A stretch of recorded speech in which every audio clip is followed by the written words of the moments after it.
Hello বন্ধুরা, আশা করি সবাই ভালো আছেন। বাড়িতে যদি এরকম পেয়ারার ফলন পেতে চান তাহলে আজকের ভিডিওটি আপনার জন্য। প্রথমে একটি পেয়ারা গাছের ডাল সিলেক্ট করে নেবেন এবং সেই ডালটি সুন্দর করে রাউন্ড করে ডালের ছালটি ছাড়িয়ে নেবেন এবং সেই ছাড়ানো অংশটি সুন্দর করে পরিষ্কার করে নেবেন।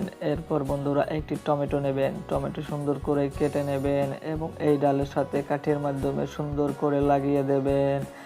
এরপর বন্ধুরা একটি প্লাস্টিকের গ্লাস নেবেন, সেই গ্লাসটি সুন্দর করে টেপের মাধ্যমে এই ডালের সাথে লাগিয়ে দেবেন। এখন বালতির ভিতরে কিছু কোকোপিট হালকা করে ভিজিয়ে নেবেন বন্ধুরা এবং কোকোপিটগুলো সুন্দর করে এই গ্লাসের ভিতরে ভরাট করে দেবেন এবং ভরাট করে দেওয়ার পরে আমরা 45 দিন অপেক্ষা করব। কিন্তু বন্ধুরা তার আগে আমার এই ভিডিওটিতে অবশ্যই একটি লাইক করে দেবেন, চ্যানেলটি সাবস্ক্রাইব করে দেবেন এবং ভিডিওটি সবার মাঝে শেয়ার করে দেবেন।